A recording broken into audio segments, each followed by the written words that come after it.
자, 오늘은 생명의 특성 시작을 해보자. 자, 빠르게 해줄 테니까 잘 따라온나. 그 옛날 교재하고 차이가 좀 있어요. 그래서 그 옛날 교재 새로 추가되는 부분은 내가 따로 자료를 다시 옆에서 준비해 줄 테니까 지금 나와 있는 표현들 한번 해보자. 이 자료는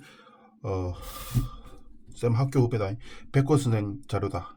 정리가 잘 돼 있기 때문에 천천히 좀 빨리 좀 해줄게. 자, 보자. 일단 생물의 특성이 나와 있습니다. 총 6가지가 있거든. 시험에 잘 나오지. 생물이 너희들도 생물이고 뭐 식물도 생물이고 동물도 생물인데 그 동물이나 식물이 가지고 있는 똑같은 특징이 6가지가 있다고. 그 6가지를 한번 정리 한번 해보자. 똑같아. 동물, 식물 할 거 없이 똑같이 생물이기만 하면, 즉 살아있는 물체이기만 하면 가지는 특성 6가지. 첫 번째, 세포로 되어 있다는 거예요. 세포. 그럼 세포가 뭔데요? 이게 이제 세포의 정의지. 구조적, 기능적 기본 단위다. 이게 이제 세포가 가지는 특징이지. 그지? 단세포, 다세포 두 개로 나눌 수 있는데 당연히 하나의 세포로 되어 있고 다세포는 뭐 여러 가지 되어 있다. 뭐 어려운 거 없습니다.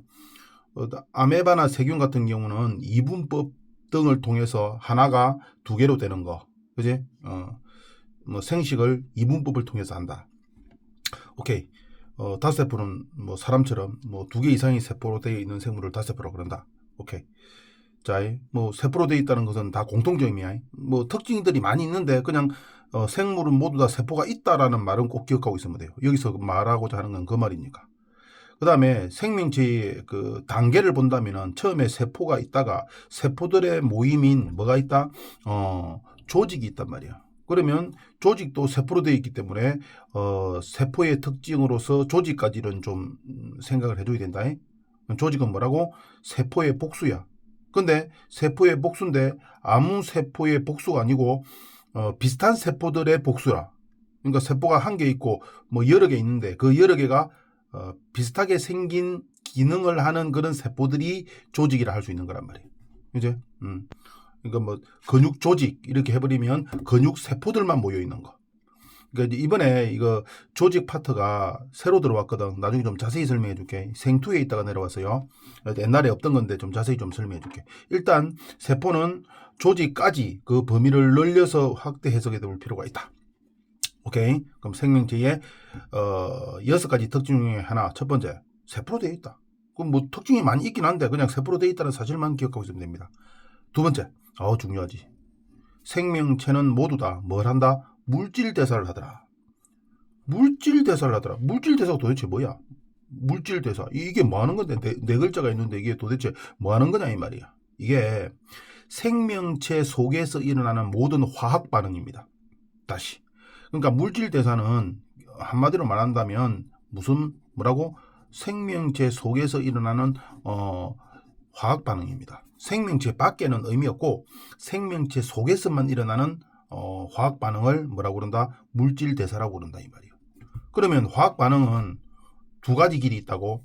발열과 흡열이 있습니다. 즉 뭉치는 반응이 있고 분해하는 반응이 있단 말이에요. 간단하게 얘기한다면 알겠죠? 그걸 물질 대사라고 한다. 하여튼 생명체 내에서 일어나는 화학 반응, 그게 이제 동화 반응이 있고 이화 반응이 있는데 그 둘 다를 물질 대사라고 그런다. 그럼 단순히 그냥 생명체 내에서 일어나는 화학 반응입니다 하고 끝 이러는 게 아니고 그 화학 반응은 반드시 스스로 일어나는 게 아니고 누구의 도움이 필요하다 이 말이에요. 누구? 효소입니다. 효소의 특징은 여러 가지 있는데 그냥 화학 반응을 빠르게 일어나게 해준다 이 말이야. 만약에 효소가 없다면 너무 느리게 일어나가지고 생명체가 살 수가 없어요. 그러니까 생물체 내에서 일어나는 화학 반응이 물질 대사인데 그거는 효소에 의해서 속도를 상당히 빠르게 진행하고 있는 화학 반응들이다. 그게 동화 반응이든 이화 반응이든.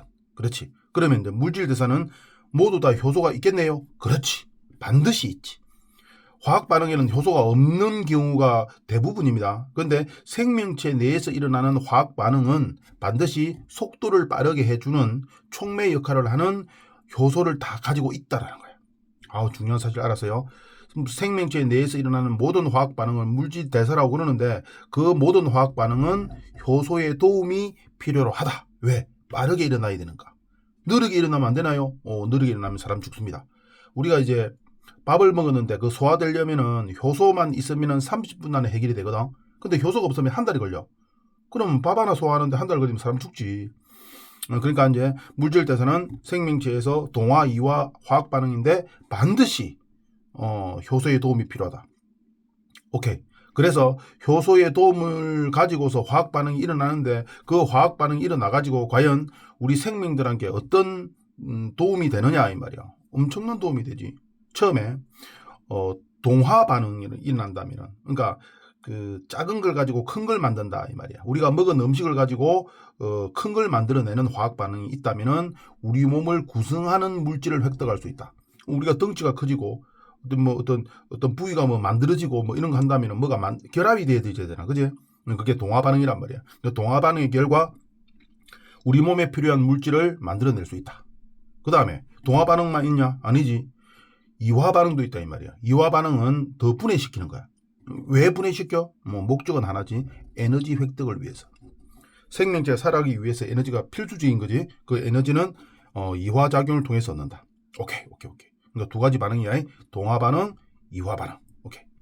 그리고 반드시 에너지 출입이 수반된다. 그러니까 그 동화, 이화가 흡열 발열이다 이 말이야. 그러니까 에너지가 반드시 관여한다. 다시 4번에 보자. 동화 작용은 아까 같을 동자 변화할 화자다 이 말이야. 그러니까 크긴 덩어리를 만들어낸다 그런 의미야. 그게 이제 무슨 반응이다? 흡열 반응이다 이 말이야. 왜 쌤 이게 흡열 반응인가요?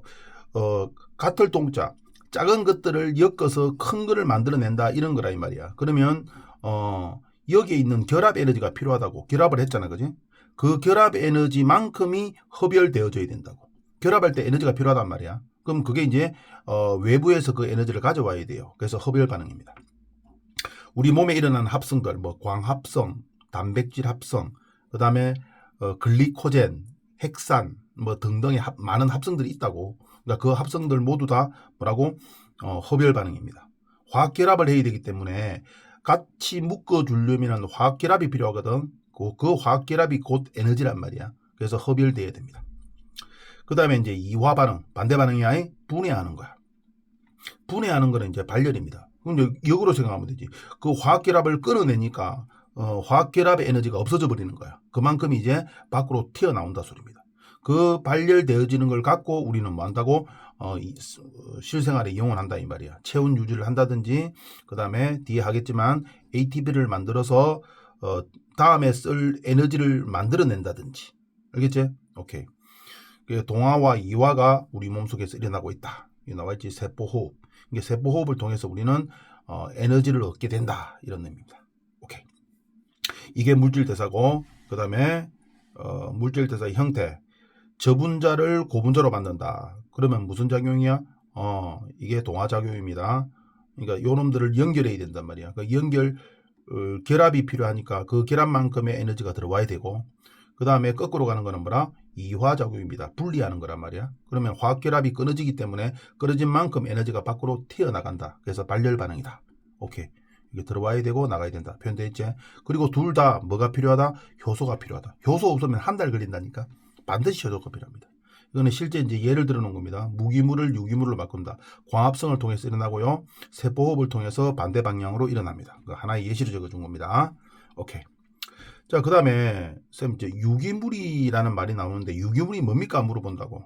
유기물을 정의하는 방법은 한 5가지 정도 된다고. 그 5가지를 다 알 필요는 없고, 그러면 이제 가장 많이 쓰는 걸 한번 생각해 보죠. 뭐라고? 에너지를 보유하고 있는 탄소화합물입니다. 에너지를 보유하고 있는 탄소화합물. 그러니까 CHON. 그러니까 탄수화물, 단백질, 지방이 대표적으로 에너지를 만들 수 있는 거지, 그지? 그럼 이 친구들이 대표적으로 탄소가 포함되어 있고 에너지를 보유하고 있는 거다 이 말이야. 이거 외에도 더 있습니다. 우리는 그 핵산이라든지 다른 물질들도 유기물이 많이 있다고. 근데 대표적인 유기물이 3대 영양소를 가지고 있는 음식들입니다. 자, 그럼 다시 그 유기물이 뭐냐라고 한다면 에너지를 만드는 영양소다. 오케이. 그렇게 기억하면 됩니다. 자, 지금 뭐 하고 있는데? 생명체라면은 가지는 특징 6가지. 첫 번째, 세포로 되어 있다. 두 번째, 물질 대사를 한다. 알겠지? 물질대사란 말은 생명체 내부에서 일어나는 화학 반응으로서 뭉치는 흡열 반응과 분해해서 에너지를 넣는 이화작용이 있다. 발열 반응이 있다. 이 말이야.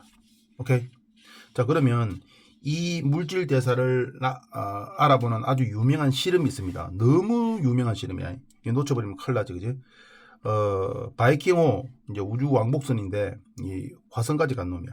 이 친구가 화성에 생명체가 있나 없나 시험을 한 겁니다. 물론 이 실험은 지구에서 세팅해가지고 화성으로 가서 거기서 실험을 한 거야. 로버트가 실험한 거란 말이야. 물질 대사하는 안에서 호흡과 그 광합성을 할 수 있는 생명체가 있냐 그걸 알아보고자 한 거다 이 말이야. 알겠지? 자, 첫 번째 어떤 실험을 했냐 보자. 동화작용 실험을 해봤어요. 동화작용. 동화작용이란 말은 광합성을 하는지 알아보는 거라 이 말이야. 광합성하는 생명체가 있나? 우리는 이제 녹색 식물이 광합성을 하는데 그런 생물들이 살고 있냐 이 말이야. 그 알아보는 방법 중에서 가장 대표적인 게 뭐냐면은 탄소 14입니다. 요 탄소입니다. 탄소 14. 원래 일반적으로 우리가 사용하는 탄소는 탄소 12짜리입니다. 그런데 탄소 14짜리는 방사성 동위원소 물질로 되어 있어서 역할은 일반 탄소하고 똑같은데 이게 이제 방사성 동위원소다 보니까 우리가 계측기에 방사능 탐지기에 삐삐삐삐삐삐 하고 소리를 나타낼 수 있단 말이야. 그래서 실험할 때 쓴다고, 알아볼 때 쓴다고. 일단 탄소 14는 역할은 똑같습니다. 우리 일반 탄소와. 그런데 방사능 물질이다. 그래서 우리가 이걸 있나 없나를 우리는 방사능 탐지를 통해서 체크할 수 있다. 이런 장점이 있다고. 자, 그러면 이놈 가지고 뭘 만들어? 이산화탄소를 만듭니다. 이산화탄소를 만들어요.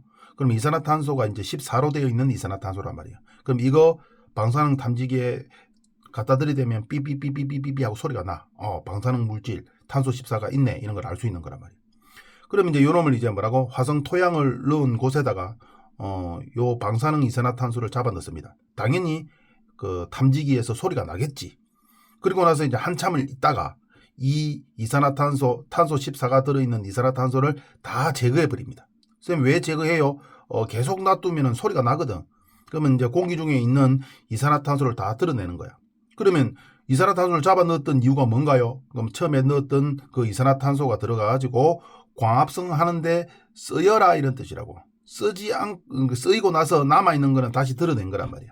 그럼 일단 우리가 그 예상컨대 이산화탄소를 넣었다가 한참 이후에 다 제거해버렸단 말이야. 그러면 이제 우리가 알고 있는 거는 화성 토양 속에 방금 잡아 넣었던 이산화탄소 일부를 흡수한 생물이 있었냐라는 걸 알아보기 위한 거야. 어떻게 이제 흡수를 하느냐? 광합성을 했을 거라 이 말이야. 생물체가 살고 있어서. 그러면 광합성을 하려면 이산화탄소가 필요하고요. 햇빛도 필요하잖아요. 그렇지. 그래서 램프를 통해서 그 햇빛을 쬐어줍니다.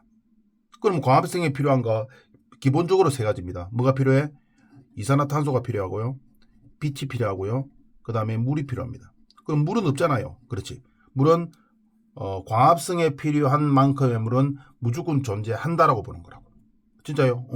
그래서 물은 체크 안 한다 소리야. 무조건 광합성에 필요한 만큼의 물은 있다. 오케이, 됐다.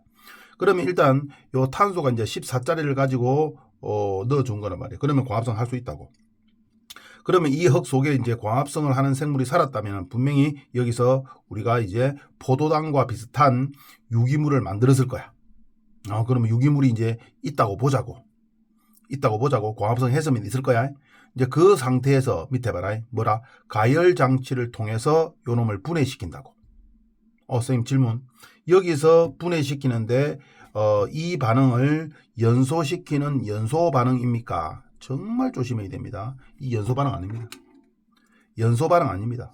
지금 불로 가열하잖아요. 가열은 하는데 연소 반응은 산소와 반응을 해야 연소 반응이라고 말할 수 있단 말이야. 그럼 요 산소 없잖아. 그제? 그래서 연소 반응이라고 말 안 하고 뭐라고 이야기합니다? 열분해라고 이야기합니다. 열분해입니다. 열분해. 연소 반응 아니다. 무슨 반응이야? 열분해 반응이야. 그럼 열을 가해가지고 광합성하는 생물이 만드는 유기물을 분해시켜 버린다고. 그 분해시키면은 분해된 기체들이 요리 날라올 거야. 그 분해된 기체가 이산화탄소일 가능성이 많긴 한데 이산화탄소 아니어도 됩니다. 그 유기물 자체가 열을 받아가지고 날라와도 뭐 상관없다는 소리야. 어찌됐든 간에 탄소 14가 포함된 유기물인데 우리가 이제 포도당으로 이제 예상을 하고 그 다음에 분해시키면은 산소 없이도 이산화탄소가 만들어질 수 있어요. 또 굳이 이산화탄소 아니어도 돼. 어쨌든 간에 열을 가하면 탄소 14가 포함된 유기물이 분해돼서 기체가 돼서 날아다닐 거라 소리야. 그러면 14짜리가 또 날아다니니까 그 형태가 뭐였든 간에 14만 날아다니면 방사능 탐지기에서 삐삐삐삐삐 소리가 날 거란 말이야. 해본 결과 소리가 안 나요. 그 말은 화성토양에는 광합성을 할 만한, 즉 동화작용을 할 만한 생명체가 없다라는 사실이야. 됐다이? 그럼 이게 이제 물질대사 파트에서 이야기하는 거야. 동화작용, 이화작용. 오케이. 그 다음에 두 번째로 이화작용하는 거. 이화작용이라는 말은 다른 말로 호흡하는 생명체가 있느냐 이 말이야. 이거는 어떤 방법을 쓰느냐. 호흡하는 거니까 영양분을 분해하는 거야. 그럼 애시당초 넣어줄 때 뭐라고? 탄소 14가 포함된 유기양분, 즉 포도당을 넣어주는 거야. 포도당이 C6에 H12에 O6입니다. 탄소 6개, 물 6개로 되어 있는 거야. 그럼 여기에다 14짜리를 넣은 포도당을 요 뚝뚝뚝 떨어뜨려 준다고. 그러면 이제 화성토양에서 무슨 일이 일어날 거야? 그 유기물을 미생물이, 즉 세균이 있어가지고 그것을 분해해버리면은 뭐가 만들어질 거야? 우리 속칭 이산화탄소가 만들어질 거야. 알겠지? 분해했으니까 이산화탄소가 만들어질 거야. 그러면 여기서 뭐 이산화탄소가 14짜리 이산화탄소가 날라와가지고 방사능 탐지기가 소리를 낼 수 있을 거다 이 말이야.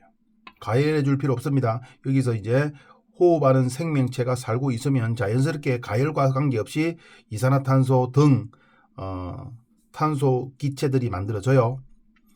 근데 아무리 기다려도 방사능 검출기 소리 안 납니다. 그 말은 이 흙 속에 탄소 14가 포함된 유기양분을 분해할 수 있는, 즉 호흡을 할 수 있는, 이화작용을 할 수 있는 생명체가 없다라는 거야.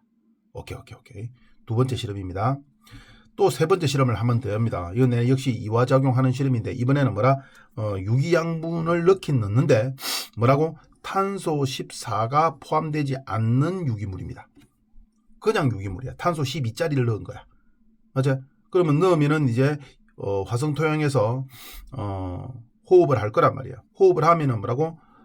산소가 줄어들 거고 호흡에 쓰니까 이산화탄소가 늘어날 거야. 호흡을 했으니까 이런 일이 벌어질 거야. 호흡은 산소를 이용해서 이산화탄소를 만들어내는 거기 때문에 만약에 요 속에 뭐가 있었다면 호흡을 하는 생명체가 있었다면은 기체 성분을 바꿔버릴 겁니다.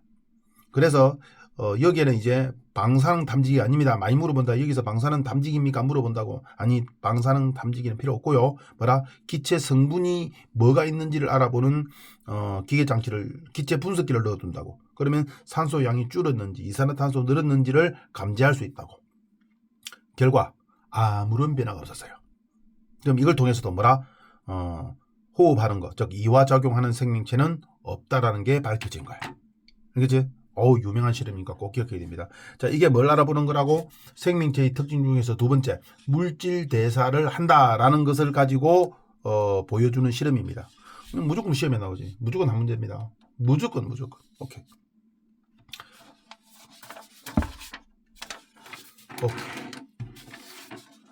그 다음에 세 번째 봅시다. 생명체라면은 행할 수 있는 특징 중에서 세 번째 뭐가 있다? 반응과 항상성이 있습니다. 참 이거 조심해야 돼요. 반응과 항상성은 비슷한 듯 다르다고. 반응은 어떤 자극에 대해서 일시적입니다. 어떤 자극을 주면 일시적으로 반응을 보인다는 거야. 그게 이제 반응이라고. 그러니까 대표적인 게 뭐라고? 동물, 식물 나눠져 있는데 뭐 여기 있는 것만 설명해보자. 요 강아지를 건드리는 움직, 이런 예를 하여튼 우리가 어떤 자극을 주면 바로 반응을 보인다는 거야. 우리 쿡 찌르면 아약하는 것처럼 그 자극에 대한 반응이란 말이야. 그건 너무나 당연한 거야. 그럼 동물들은 그런 거 할 수 있다니까. 그러니까 식물은 미모사 알고 있지? 손을 대면은 입이 탁 오므라드는 거. 미모사의 입. 오케이? 이것도 자극에 대한 반응이야. 그 다음에 굴광성이라 나와 있는데 햇빛을 향해서 그 줄기가 자란다는 거야. 그러면 햇빛 자극에 대해서 반응을 보인 거라고. 오케이? 그러면 조심해야 될 거. 요 놈이 쌤, 일시적이 아닌데요. 일시적이 아니잖아. 햇빛은 뭐 여러 날을 비춰줘야 그쪽으로 자라잖아. 그제? 근데 우린 자극에 대한 반응에서 일시적이라는 말을 하잖아요. 그렇지? 그럼 일시적이란 말을 빼야 안 됩니까? 아니, 빼면 안 됩니다. 큰일 납니다. 그러니까 굴광성, 햇빛이 오는 쪽으로 자란다라는 것은 일시적이라고 볼 수는 없지만 자극에 대한 반응이다라고 기억을 해줘야 되네. 그러니까 모든 것이 다 100% 완전 무결하게 그 원칙에 딱 맞아 떨어지는 게 아니라 소리야. 왜냐하면 나중에는 그 일시적이다라는 거와 그 다음에 이제 상당한 기간이 필요하다는 것이 정말 중요한 자료거든. 근데 이제 굴광성은 일시적은 아니야. 빛이 조금 찌어준다고 그렇게 자라지는 않다 소리야. 한참을 몇 날 며칠을 혹은 몇 달을 빛을 비춰줘야 그 햇빛을 향해서 이제 줄기가 자란단 말이야. 알겠지? 그래서 일시적은 아닌데 이거는 뭐라? 일시적인 자극에 대해서 반응을 보이는 것으로서 한때 묶어줘야 됩니다. 많이 애들 지금 물어본다고 이거. 나머지는 뭐라고? 그냥 일시적으로 자극을 보이면은 바로 반응을 한다는 그런 내용이 요게 내용입니다. 근데 이제 두 번째 그 반응 말고 요 두 놈을 이제 왜냐하면 문제에서 이거 반응이냐 아니면 이거 항상성이냐 이 두 가지를 분리해서 물어보는 책도 있다고. 선생님들도 그런 쌤도 있고 같은 예인데 따로 분리하는 사람도 있다고. 봐자. 외부 자극 내가 똑같은 거야. 외부 자극이야. 반응과 항상성은 다 외부 자극이야. 외부 자극에 대해서 항상성은 외부 자극 때문에 흐트러졌을 거라고. 그런데 원래대로 되돌아가려는 성질이 항상성입니다. 항상 일정한 형태로 유지하려고 하는 것. 이제 원래대로 되돌아가려고 하는 것. 알겠지? 그럼 이것도 자극을 줬기 때문에 그런 일이 벌어졌잖아요. 그렇지. 그래서 자극에 대한 반응과 같은 예로 묶어주기도 하고 아니면 어떤 사람들은 이걸 분리하기도 한다 이런 뜻이라고. 일단 분리도 생각하면서 우리 정리 한번 해보자. 세 가지만 기억하면 됩니다. 뭐라고? 혈당, 그 다음 삼투압, 체온. 그러니까 혈당은 내가 밥을 먹었단 말이야. 그런데 인슐린이 자동적으로 분비돼가지고 원래 혈당치 100까지 다시 도달했단 말이야. 그러면 밥을 먹은 자극에 대해서 빠르게 원래대로 회복하는 거. 그러니까 항상 그게 이제 항상성인데 자극에 대한 반응이라도 볼 수 있는 거지. 그지? 그 다음에 삼투압. 이게 이제 농도입니다. 우리가 운동을 하고 땀을 많이 흘리면은 갈증이 난다고. 우리 몸속에 물이 빠져나가기 때문에 농도가 진해지는 거라고. 그러면 원래대로 회복하기 위해서 물이 필요하단 말이야. 그래서 갈증을 느끼는 거라고. 그리고 우리가 물을 너무 많이 섭취하면은 소변을 보게 된다고. 그럼 그것도 당연히 마찬가지. 우리 몸이 싱거워졌으니까 원래 농도를 찾기 위해서 그 소변의 형태로서 물을 버리는 거야. 그래서 일정한 농도를 유지하고자 하는 거라고. 그럼 방금 이야기했듯이 운동을 해서 갈증이 나서 물을 마신다. 그럼 자극에 대한 반응이란 말이야. 맞죠? 그럼 물을 많이 먹어서 이제 싱거워졌으니까 소변을 본다. 물을 마신 거에 대한 반응 맞단 말이야. 맞죠? 그래서 자극에 대한 반응이라도 볼 수 있어요. 그런데 항상성이라고 따로 분리해서 정리하기도 한다. 세 가지 뭐라? 혈당, 농도, 체온. 그럼 우리가 추울 때 몸이 부르르 떨린다. 그러면 뭐라고? 원래의 체온을 유지하려고 하는 거란 말이야. 알겠지? 더울 때 땀을 흘린다. 그러면 원래 온도를 유지하기도 하는 거라고. 그러면 더위라는 그런 외부 자극에 대해서 반응을 보인 거 아닌가요? 맞다니까. 그렇게 볼 수도 있다니까. 그런데 이제 항상성으로 따로 분리하는 문제나 선생님들이 계신다 이 말이야. 그런 문제가 허다하게 나와요. 그럴 때는 항상성만 따로 분리할 수 있다. 세 가지 기억해야 돼. 혈당, 농도, 체온 세 가지. 이 세 가지는 자극에 대한 반응이라고 봐도 되고 저기들끼리 뽑아내서 항상성이라고 따로 분리해서 물어볼 수도 있다. 오케이. 됐습니다. 세 번째. 그러니까 생명체라면 일어날 수 있는 거 반응과 항상성이 있었어요. 이거는 여섯 번째 다시 요놈과 비교해야 됩니다. 여섯 번째. 이게 뭐야? 적응과 진화야. 적응과 진화라고요. 그게 뭔데요? 적응이라는 말은 바뀐 환경에 맞춰서 몸이 바뀌어버린 거야. 바뀐 환경에 맞춰서 몸이 바뀌어버린 거야. 쌤, 이것도 바뀐 환경이기 때문에 외부 자극에 대해서 반응을 보인 거 아닌가요? 그러니까 조심해야 된다고. 맞다니까. 근데 이거는 이제 자극에 대한 반응에 넣지 않잖아요. 안 넣지. 이는 적응은 자극에 대한 반응이 아니고 따로 분리해서 변화된 환경에 몸이 맞춰가는 거야. 아무리 봐도 자극에 대한 반응이라고 봐도 될 것 같은데요. 그러니까 아까 자극과 항상성에서는 뭐라고? 일시적 자극이라고 그랬다 이 말이야. 알겠죠? 그럼 이거는 뭐라고? 아주 오래된 외부 자극이라고 생각해 줘야 됩니다. 알겠죠? 상당 기간 동안에 뭐가 주어진 거야? 자극이 주어진 거야. 그 자극에 대해서 맞춰가는 거라고. 그러니까 자꾸 공부하다 보면 헷갈리면 안 돼요. 이거는 뭐라? 기간이 상당히 긴 기간이다. 아까 자극에 대한 반응은 뭐라? 짧은 일시적 자극이다. 알겠지? 근데 아까 조심해야 될 거 뭐라고 그랬노? 굴광성은 조심하라고 그랬지. 아무리 봐도 그는 일시적이 아닌데도 일시적인 자극이라고 보고 답을 찾아야 됩니다. 오케이. 그러면 이제 환경이 바뀌었다. 거기에 맞춰서 이제 몸이 바뀌어가는 것을 우리는 적응이라고 그런다 이 말이야. 몸의 구조나 기능이나 뭐 행동 양식 이런 게 외부 환경 때문에 바뀌어가는 거야. 겨울이 되면 사람의 피하 지방이 두꺼워집니다. 그 겨울이라는 아주 긴 환경 속에서 몸이 맞춰가는 거란 말이야. 알겠지? 이거는 가만히 봐도 추위라는 자극에 대해서 몸이 바뀌어가는 건데요. 자극에 대한 반응인 것 같은데요. 그러니까 그렇게 봐도 되는 건데 사람들이 구분해서 문제를 낸다 이 말이야. 오랜 기간 동안에 환경에 노출되어져서 거기에 몸이 맞춰가는 거. 오케이? 진화는 이제 한 단계 더 나갑니다. 바뀐 환경에 대해서 몸이 맞춰가는 정도가 아니고 아예 유전적으로도 바뀌어버리는 거야. 여기 나와있죠. 진화는 유전자 변화다. 그러니까 세대를 여러 번 거듭해야 이제 일어나겠지만은, 그죠? 지구에 빙하기가 도래하면 사람 유전자가 바뀌어서 털이 많아질 것이다. 그럼 그쪽으로 이제 진행되는 거라. 그러니까 빙하기가 왔을 때 일시적으로 변하는 피하 지방까지는 이제 적응이었는데 아예 그런 게 이제 몇 대를 계속 반복하다 보면은 털이 나가지고 애시당초 보호가 일어나게 된다 그런 의미란 말이야. 그럼 유전적인 변화가 일어났다는 뜻이란 말이야. 우리 이제 갈라파고스 많이 물어보죠, 그지? 갈라파고스.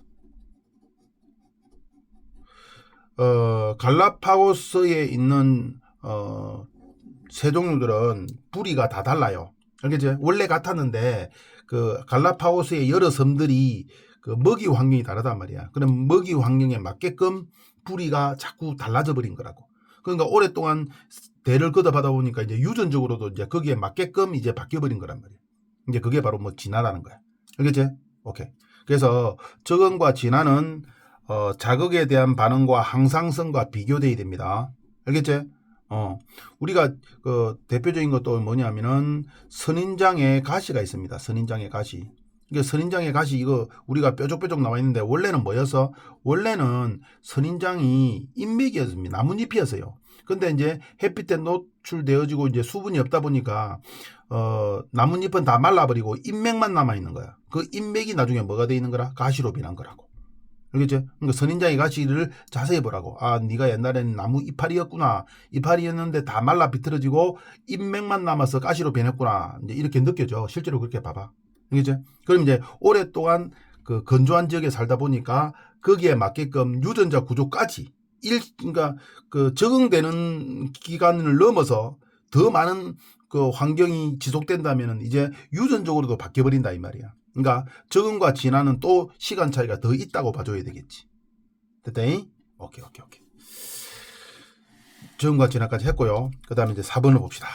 4번에 뭐가 나와 있노? 발생과 생장이 나와 있습니다. 발생이 뭐고 생장이 뭡니까? 라고 물어본다고. 발생 간단합니다. 발생은 뭐 하자는 거야? 세포분열 하자는 거야. 둘 다 세포분열입니다. 다시 한 번 더. 그러니까 발생과 생장은 생명체에서 일어날 수 있는 어떤 과정인데 어떤 과정이냐? 세포분열 과정이야. 세포가 나뉘는 과정이야.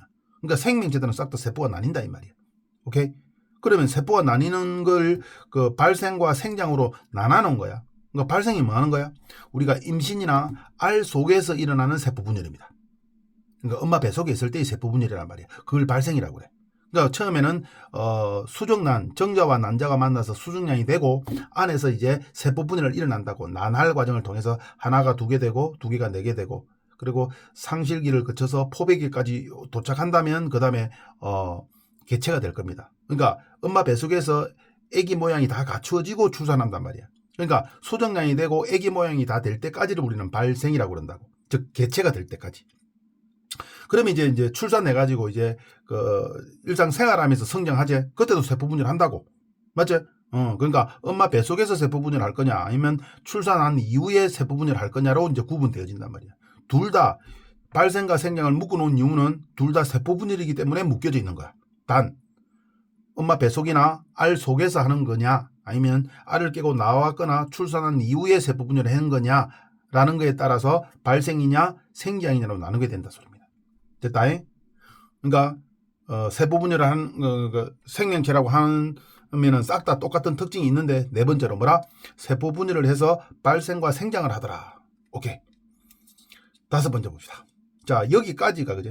여기까지가 지 혼자 묻고 잘 살자는 거야. 알겠지? 지 혼자 묻고 잘 산다는 거야. 그러니까 생명체가 지 혼자 잘 살아보겠다고 하는 의지야. 그런데 5번, 6번은 이거는 뭐라고? 종종 유지를 위해서 이제 하는 행동이야. 개인의 그 안위를 위해서 하는 게 아니고 내는 이제 종족을 계속 만들기 위해서 유지하기 위해서 하는 행동이 5번, 6번입니다. 알겠죠?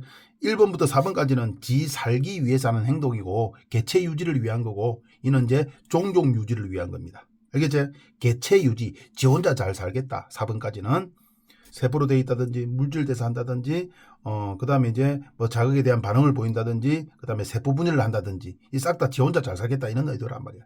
근데 이제 5번, 6번은 내도 자손을 낳아서 후손을 만들겠다는 그 의도입니다. 구분해야 돼요. 오케이. 그것도 넣을 수 있으니까. 생식과 유전. 쌤, 생식이 뭐고 유전이 뭡니까? 이것도 좀 비슷한 거야. 연결되어져 있는 거라. 생식은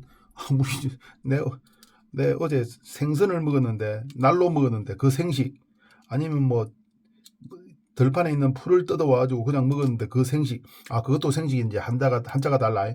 이 생식은 날 것을 먹는다는 그 생식이 아니고 자손을 만든다는 거야. 자기와 닮은 자손을 만든다는 것을 우리는 생식이라고 이야기합니다. 한자를 본다면 뭐 날생자 쓰고 뭐 쓰는데 뭐 그 필요 없고 자신과 비슷한 자손을 만든다는 게 생식입니다. 여기 나와있네. 생식은 뭐라고? 자손을 만든다는 거예요. 유전은 뭐야? 그 과정 속에서 부모의 DNA를 물려준다라는 게 유전입니다. 그러니까 뗄래야 뗄 수 없는 과정이지. 다시. 생식과 유전은 같이 가는 세트 메뉴야. 뭐 짜장면 세트 메뉴입니다. 세트 메뉴. 그러니까 생식은 자손을 낳는다는 거. 근데 그 속에서 유전이 관여한다는 거. 알겠지? 그러니까 유전 물질 DNA와 RNA가 관여해서 자신과 닮은 자손을 만들어낸다. 이것을 묶어서 생식과 유전이라고 보면 된다고. 오케이? 됐습니다. 오케이. 넘어가죠. 오케이. 그 다음에 적응제는 아까 설명했고, 그러니까 그 바뀌는 환경에 맞게끔 변해간다는 거야. 그럼 자손이 계속 살기 위해서는 그렇게 진화가 돼야 살 수 있을 거 아니야. 그러니까 이는 종족 유지를 위한 것이 5번, 6번이다. 오케이? 됐습니다. 됐어요. 됐다. 자, 그러면 생명체가 가지는 6가지 특징들 다 정리했습니다. 그죠? 그러면 이제 두 번째 파트로서 뭘 해야 되냐면은 바이러스에 대해서 알아봐야 됩니다. 바이러스. 바이러스를 처음에 누가 이제 발견했느냐라고 한다면 일단 그부터 알아보자고. 어떻게 나왔는지도 알아보자고. 이게 세균 여과기라는 게 있다. 이 밑에 그림이 있다고. 세균 여과기가 있다고. 맞죠? 그러면 만약에 이 세균을 여기에 넣으면은 세균은 여기에 걸러지고 밑으로는 세균이 흘러가지 않습니다. 다시 세균 여과기는 세균이 위에 남아 있고요. 조심해야 됩니다. 세균이 통과하는 게 아닙니다. 세균이 통과하지 못한다는 거야. 요 세균 여과라는 말은 원래 통과라는 의미인데 이 말을 잘못한 거란 말이야. 세균 여과기는 세균을 걸러내는 장치입니다. 그러니까 세균을 흘러보내면 밑에 흘러나오지 않는다 이런 뜻이라고. 오케이? 세균은 남아있다 이런 뜻이라고. 자, 이 담배 모자이크 병이 있습니다. 우리 시골에서도 담배를 옛날에 뭐 좀 키운 집도 있긴 한데 일단 이게 다 되네. 담배에 뭐 모자이크 병이 있습니다. 알록달록하게 생긴 병이 있다고. 뭐 여기 나와 있네, 그지? 담배에 생기는 병이 있다고. 이 담배에 생기는 이 병이 걸린 잎을 갈아가지고 즙을 만들어서 이 여과기에 넣는다고. 그럼 흘러보낼 거 아니야? 그럼 만약에 이 모자이크 병을 일으키는 그 물질이 세균이었다면 밑에 내려오지 않았을 거라고. 여기는 세균이 없으니까 여기에 걸려 있을 거란 말이야. 그리고 이제 밑에 갈려있는 이 액체를 가지고 정상 잎에다 붙여봤단 말이야. 그러니까 병이 생기더란 말이야. 무슨 말이야? 통과했다는 뜻이네. 그렇지. 그러면 세균이었다면 통과 못할 거 아니야. 그렇지. 그러면 세균이 아니네. 그렇네. 그러면 세균보다 크다 작다? 적다라는 거야. 오케이. 세균보다 작은 뭔가가 있다. 그래서 이름을 붙였는데 그것을 뭐라? 바이러스라고 이름 붙였다 소리야. 알겠지? 처음에 이걸 뭐라고 그냥 막 독액이라고 이름을 붙였는데 나중에 이제 유식한 말로 바이러스다라고 했고 바이러스라는 이름을 붙이게 되었다. 그죠? 오케이. 그러면 이제 세균보다 작다라는 것이 이 실험으로서 알게 되었고 이걸 이제 전염성이 있는 세균보다 더 적은 뭔가가 있는데 이걸 바이러스라고 하자라고 이제 처음에 명명하게 되었다는 거야. 오케이. 자, 그러면 이제 바이러스 좀 알아보자. 이제 이걸 통해서 알아보자. 자, 그러면 이제 바이러스 보자. 생물과 비생물의 중간입니다. 생명과 비생명체의 중간형이다. 자, 이게 뭐냐면은 결론적으로 이게 효소가 없기 때문에 일어나는 현상입니다. 생명이 되는 거는 효소만 있으면 생물이라 볼 수 있는 거고 비생물이라는 거는 효소가 실제로 없거든. 없기 때문에 니는 비생물이라는 거야. 그럼 같은 걸 가지고 다 써먹는 거야. 생물과 비생물의 중간적이다라는 거, 효소가 없다. 이 사실 하나 때문에 생물과 비생물의 중간형이다라고 이야기하는 거야. 알겠지? 오케이, 보자. 독립생활을 못한다. 왜? 효소가 없으니까. 효소가 있어야 효소의 도움을 받아서 자손을 만들어내는 일을 할 거란 말이야. 알겠지? 그러면 독립생활을 못한다. 효소가 없어서 그렇다. 그러면 어떻게 생활하느냐? 생명활동을 할 때는 숙주와 함께 기생한다 이 말이야. 숙주한테. 그러니까 숙주와 함께 뭐가 있는 거야? 효소가 있는 거야. 그러니까 숙주의 효소를 빌려 쓰겠다 이런 뜻이라고. 알겠지? 그럼 이걸 통해서 뭘 할 수 있냐? 바이러스는 최초의 생물이 아니다라는 거지. 왜? 기생생활을 해야 되니까. 그럼 기생생물이 먼저 태어났어야지. 알겠지? 기생을 한다는 말은 기생보다는 늦게 태어나야 된다 이 말이야. 오케이? 그래서 바이러스가 생명체보다 늦게 태어났다. 알겠지? 오케이. 그러면 어떻게 되어 있느냐? 우주선처럼 생겼고요. 딱 두 가지 형태입니다. 알겠지? 이거 뭐같이 생겼노? HIV 바이러스, 그러니까 에이즈 바이러스인데 요런 둥근 그 캡슐 원통형 속에 들어있는 바이러스가 있고 로봇같이 생겼잖아, 그지? 그러니까 박테리오파지라는 건데 박테리오파지처럼 생긴 바이러스 두 종류의 바이러스가 있습니다. 알겠지? 요 박테리오파지 속에 들어있는 유전 물질을 우리는 주로 DNA라고 그러고 그 다음에 원형 공처럼 생긴 요 이제 바이러스 속에 들어있는 것은 주로입니다. RNA가 요 속에 들어있다고.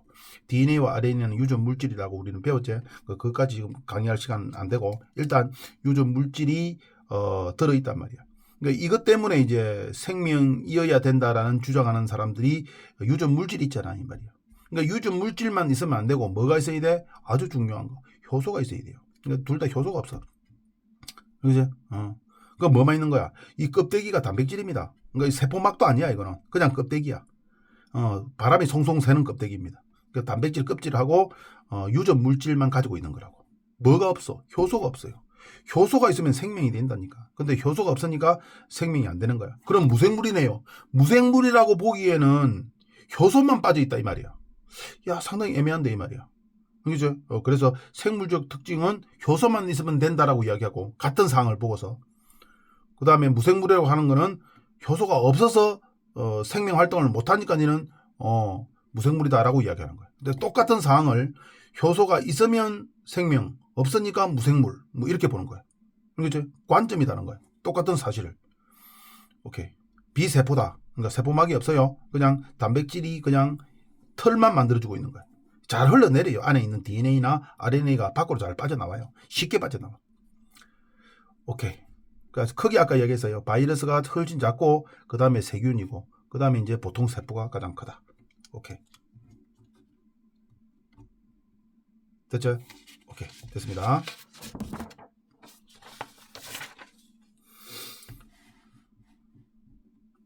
그 다음 봅시다. 바이러스의 종류. 핵산이 DNA가 있는 게 있고 RNA가 들은 거 있습니다. 그러니까 DNA는 이중 나선 구조로 되어 있어요. 안정돼 있다고. 왜냐하면은 이중나선 구조가 이렇게 꼬여 있어서 그지? 꼬여 있어서 상당히 이 바깥에 있는 이 바깥에 있는 요거는 보호하는 거거든. 안에 있는 염기 서열이 유전 물질이라고. 그러니까 이게 꼬여 있으니까 보호받고 있다고. 지들 스스로. 근데 이제 RNA는 한 가닥으로 되어 있다고. 한 가닥. 그럼 여기 있는 안에 있는 이 유전 물질이 노출되어져 있다고. 단일 가닥이니까 이게 불안하다고. 그래서 변이가 심한 거야. 알겠지? 우리가 이제 인플루엔자 싹 다 RNA로 되어 있습니다. 독감 바이러스 싹 다 RNA로 되어 있다고. 그러니까 이거는 변이가 너무 심해. 잡아낼 수가 없어요. 실제로. 그 다음에 숙주에 따른 구분이 필요 없고, 하여튼 핵산에는 두 가지가 있다 이 말이야. 알겠지? 오케이. 아까 DNA는 뭐라? 박테리오파지, 뭐 우주선 요거 우주선처럼 생긴 그 속에 DNA가 들어있고, 그 다음에 그 코로나 바이러스처럼 생긴 원형통 속에는 주로 RNA가 들어있다라는 거. 알겠지? 그래서 코로나가 얼마나 한 가닥으로 되어 있어서 RNA로 되어 있어서 우리 변형이 너무 심했잖아. 그제? 코로나 시절 우리 생각해보면. 그제? 뭐 새로운 변형종이 나타났다. 뭐 계속 말이 많았잖아. 그제? RNA로 되어 있다. 이 말이야. 그 RNA는 그 원통형 속에 들어있는, 바이러스 속에는 RNA가 주로 들어있다라는 거. 오케이. 자, 다시 한번 구분합니다. 생물적 특징이 있고 무생물적 특징이 있다고. 맞지? 그럼 결론적으로 이거는 뭐라고? 비생물적 특징은 똑같은 놈을 보고 있는데 이거는 효소가 없다라는 관점이고, 이거는 똑같은 놈을 바라보는데 여기서는 뭐라고? 효소를 빌리면 이 말이야. 있다면 이 말이야. 이게 if입니다. if.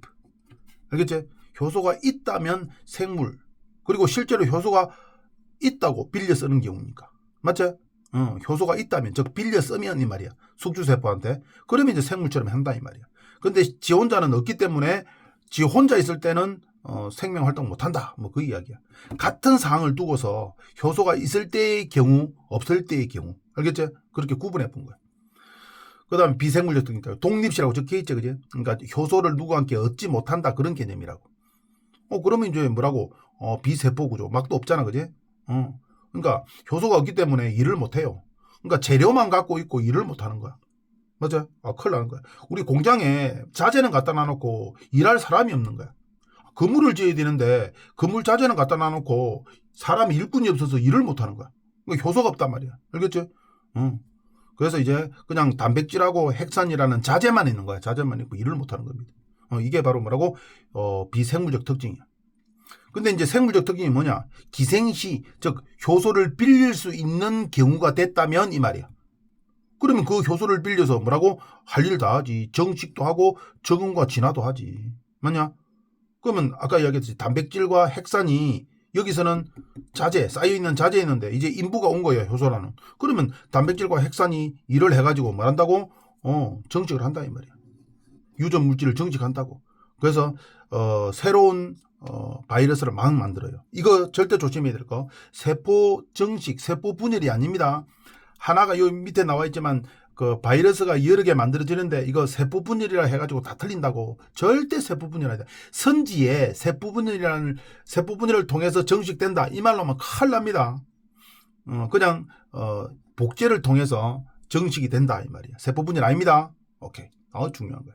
그리고 아까 RNA 같은 경우는 돌연변이를 한다고 그랬지. 그러니까 효소만 있으면 돌연변이도 일어난다고. 오케이. 유전자가 달라지는 거야. 그래서 생물과 비생물은 같은 걸 가지고 일꾼이 있냐 없냐로 구분하는 거란 말이에요. 오케이? 혼자 있으면 없는 거고, 기생하고 있을 때는 빌려서 쓰는 거니까 있는 거다 이 말이에요. 됐습니다. 마지막, 그러면 실제로 바이러스가 정식을 어떻게 하느냐 이 말이야. 그러니까 대부분 대장균하게 잘 달라붙어요. 바이러스가 달라붙으면 요 DNA는 그 박테리오 파지 속에 있는 DNA 잘 흘러나온다고 그랬잖아. 세포막이 아니기 때문에 흘러나와갖고 요 속에 들어갑니다. 들어가가지고 안에 있는 효소를 이용하는 거라고. 안에 있는 효소 이용하는 겁니다. 그러니까 바이러스가 들어가가지고 그 세균의 효소를 이용한다고. 그 효소를, 세균의 효소를 이용해가지고 지가 정식해가지고 나중에 결론적으로 부숴버리고 지가 이제 다시 밖으로 튀어나오는 겁니다. 알겠지? 바이러스가 정식되는 거지. 다시 말하지만 이 그림을 보여주고 밑에 보기 선지에 기니디에 세포 분열을 통해서 정식한다 이 말 들어가면 틀린 말입니다. 알겠지? 오케이. 자, 이것으로서 세포 분열을 끝마칩니다. 오케이. 그 다음에 봅시다. 그 다음에 생명 활동에 필요한 에너지. 에너지가 필요하다고 그랬잖아요. 그지? 그러면 이제 아까 물질 대사 다시 한 번 더 간단하게 설명한다면 이 말입니다. 한 번 더 설명한 거예요. 물질 대사. 물질 대사에 이제 에너지가 필요하다 이 말이야. 그러니까 에너지 물질 대사는 그지? 에너지 획득은 물질 대사를 통해서 얻어진다 이 말이야. 당연히 무슨 반응? 이화 반응. 알겠지? 누구의 도움으로서 효소의 도움이 필요하다고 그랬어요. 그러면 몸속에 일어나는 화학 반응이다라고 이야기했어. 끝. 그 다음에 동화작용과 이화작용이 있다고 그랬어요. 동화작용은 뭐라고? 요 저분자들을 결합시키는 거니까 결합 에너지가 필요하단 말이야. 그래서 흡열돼야 된다고 그랬어요. 결합 에너지를 자꾸 기억해. 그러면 내용이 좀 쉬워져. 그 다음에 이화작용은 이제 발열 반응인데 분해하는 건데 결합을 끌어내야 된단 말이야. 결합 자체가 에너지란 말이야. 그 결합을 끌어내 던져버리기 때문에 밖으로 에너지가 튀어나갑니다. 결합 자체가 없어져 버리기 때문에 어디 갔어? 밖으로 나가버린 거라고.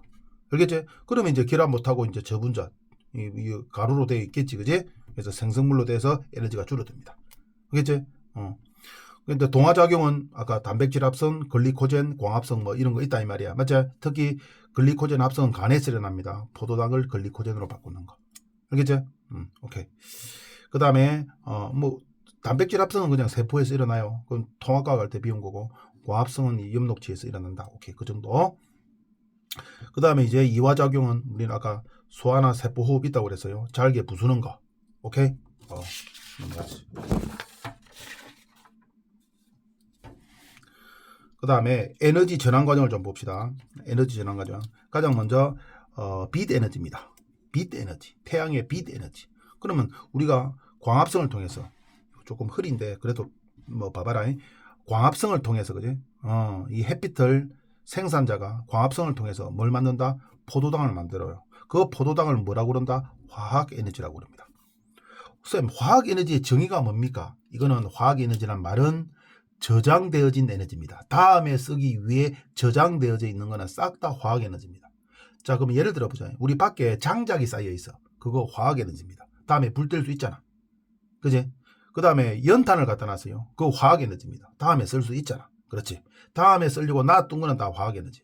그러니까 우리가 이제 일반적으로 생각하는 거는 건전지 있지. 건전지 쓰는 그 다음에 쓸 수 있는 거잖아. 그지? 건전지를 사와가지고 쓸 수 있는 거란 말이야. 그게 화학 에너지라고. 저장되어져 있는 거. 그럼 우리가 이제 포도당이나 밥이나 빵이나 이런 것도 다음에 에너지를 만들 수 있는 거란 말이야. 지금 만드는 게 아니고. 그지? 그럼 화학 에너지라고. 그럼 포도당을 만들었네요. 화학 에너지를 만든 거야.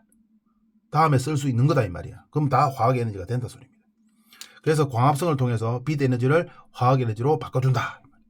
여기까지 됐다. 자, 그 다음 단계를 주세요. 이까지가 광합성인데 우리 광합성과 호흡은 반대라고 생각하는데 그게 아니라고. 큰일 난다고. 왜 반대야? 아무거나 반대라고 그런다고. 반대 아닙니다. 그럼 호흡은 뭐냐?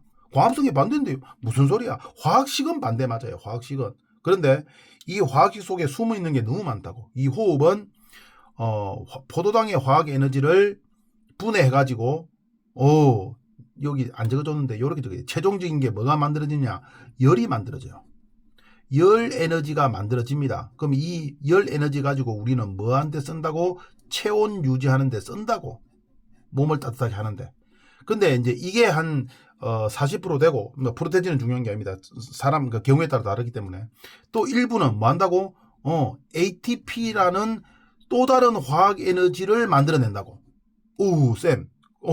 그럼 우리가 일단 호흡이라고 하는 거는 화학 에너지가 열 에너지라고 배우는데 그거 틀린 거네요. 틀린다는 게 아니고 그건 중학교 내용이라 소리야. 다시 광합성은 빛 에너지를 가지고 화학 에너지를 만들어내는 거고요. 호흡은 화학 에너지를 가지고 열 에너지를 만들어내는 겁니다. 호흡해가지고 미토콘드리아에서. 그거는 중학교 내용이고 고등학교 올라오면 뭐 한다고? 열 에너지도 만들어내지만 그와 비슷한 만큼 뭘 만들어낸다? ATP를 만들어낸다고. ATP가 뭔데? 이거 화학 에너지입니다. 다음에 쓰려고 저장하고 있는 거라. 다음에 쓰려고 저장하는 거는 싹 다 뭐라? 화학 에너지란 말이에요.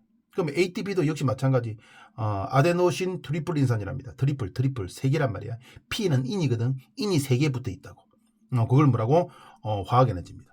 알겠지? 그건 이제 구체적으로 일어나는 거는 자세히 할 겁니다. 알겠지? 그러면 광합성도 화학 에너지 만들고 호흡도 화학 에너지 만드네요. 그렇지. 그래서 반대라고 말하면 안 된다는 소리야. 화학식은 반대인데 실제 생성된 물질이 반대다. 아닙니다. 오케이. 자, 그러면 이제 밑에 그러니까 호흡과 광합성 보자. 자꾸 이런 것 때문에 반대라고 이해하면 안 된다고. 햇빛을 이용해 가지고 엽록체. 엽록체는 여기에 이제 동전을 쌓아놓은 것처럼 되어 있는 게 엽록체입니다. 실제 동전같이 생겼어. 그래서 이제 원어도 동전을 가지고 이제 사용합니다. 그라나와 스트로마라고 이야기하는데 일단 동전을 쌓아놓은 것처럼 되어 있는 게 엽록체라고. 그럼 여기서 뭐 만든다고? 포도당하고 산소 만들어요. 포도당이 뭐라고? 화학에너지란 말이야. 오케이? 그럼 그 포도당하고 산소가 어디로 간다고? 세포 속인 동식물 다 들어있는 미토콘드리아라는 데 들어갑니다. 미토콘드리아. 요 그림 보이지, 그지? 미토콘드리아. 그 미토콘드리아에 가면은 이제 어떤 역할을 하냐? 호흡을 한다 이 말이야. 그럼 어떤 호흡을 하느냐? 아까 말했듯이 ATP를 만들고요. 또 일반적으로 뭘 만든다? 열 에너지를 만든다. 그럼 왜 자꾸 열을 안 적어줍니까? 이거는 중학교 내용이라서 그냥 안 적어준다고. 알겠지? 뭐라고? ATP를 만들어낸다. 그러면 포도당 한 개가 ATP 몇 개를 만드냐 하면 32개를 만들어요. 뒤에 이제 좀 설명할 겁니다. 오케이. 자, 밑에 봅시다. 세포업 자세히. 이거 뭐 허려, 이거 뭐 누가 복사가 좀 잘못됐는가? 맞죠? 세포호흡은 뭐라? ATP를 만들어내는 거다 이 말이야. 이걸 다음에 생명 활동하는 데 쓸 거라 이 말이야. 자, 포도당이 나와 있습니다. C6H12O6입니다. 6개의 산소와 반응하는 거야. 그러면 6개의 이산화탄소와 6개의 물이 만들어지는 거야. 이거 노폐물입니다. 그리고 이제 32개의 ATP가 만들어지고 열 손실. 열 손실. 이게 열 손실이 약간 체온 유지에 쓴단 말이야. 이게 중학교 때는 열 손실만 배웠다고. 근데 지금은 뭐라고? 여기에 32개의 ATP, 포도당 한 개가 32개의 ATP를 만드는데 여기에 주목을 해야 됩니다. 요 과정이니까. 알겠죠? 뭐 요게 34% 60, 이거 프로테인은 뭐 중요한 게 아니니까 일단 ATP를 만들어내는 화학 에너지를 만들어낸다라는 거. 세포호흡이. 오케이.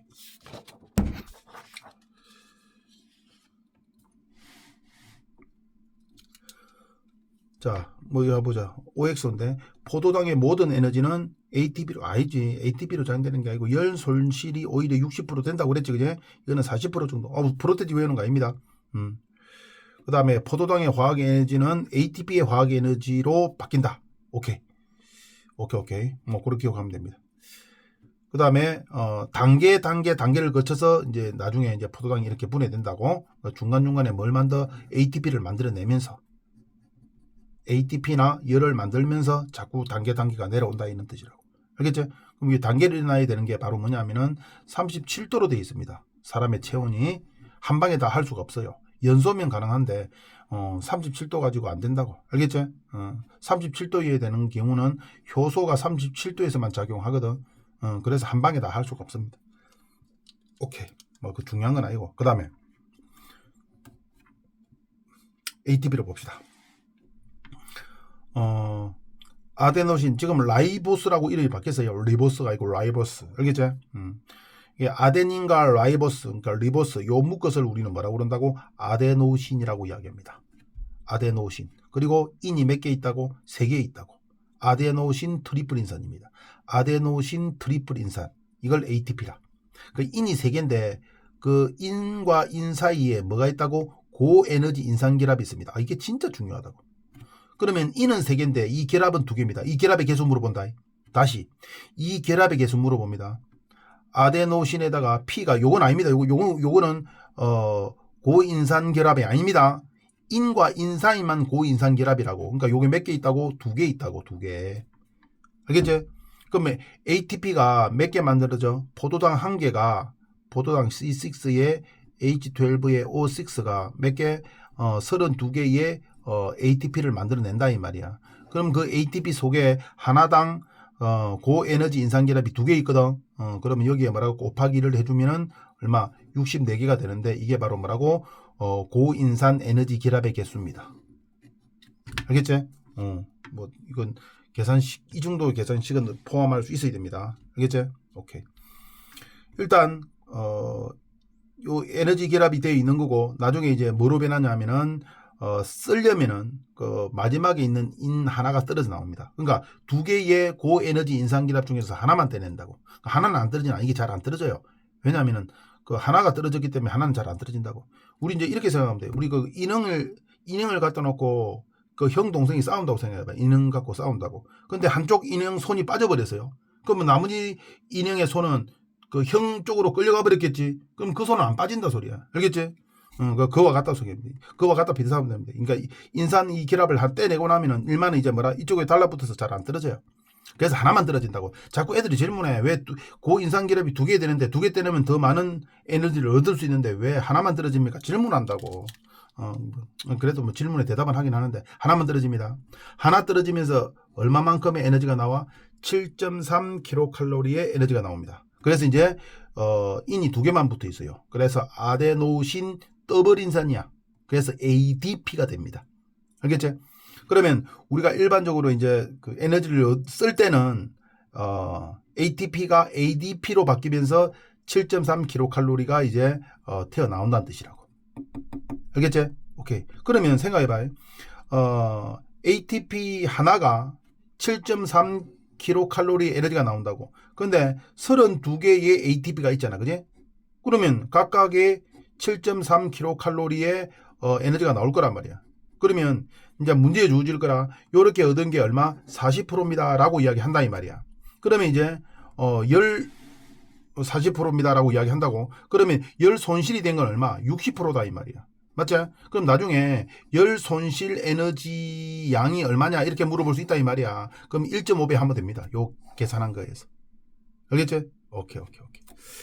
됐습니다. 그러면 이제 ADP는 다시 그 호흡을 통해서 뭔다고? ATP로 다시 만들어지고 그 다음에 쓸 때는 다시 요 반응이 일어나고. 오케이? 됐습니다.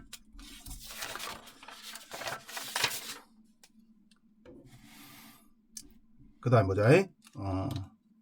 ATP 보자. ATP의 합성 보자. ATP 아까 했던 거야. 포도당이 있고 여기에 산소가 있습니다. 그 다음에 뭐라고? 물하고 이산화탄소가 만들어져요. 그러니까 그 과정 속에서 ATP가 만들어지는데 ATP는 ADP가 있어야 되니까 그지? ADP와 인이 결합해갖고 ATP가 된다 이 말이야. 그래서 합성되어지는 겁니다. 알겠죠? 그래서 우리는 포도당이 산소와 반응해가지고 물하고 이산화탄소가 나온다. 그리고 이제 에너지를 얻는다. 그럼 그 에너지는 뭐라고? ADP가 인과 결합해갖고 ATP가 된다라는 걸 동시에 보여주는 식입니다. 알겠지? 미토콘드리아에서 일어나는 거. 됐지? 오케이.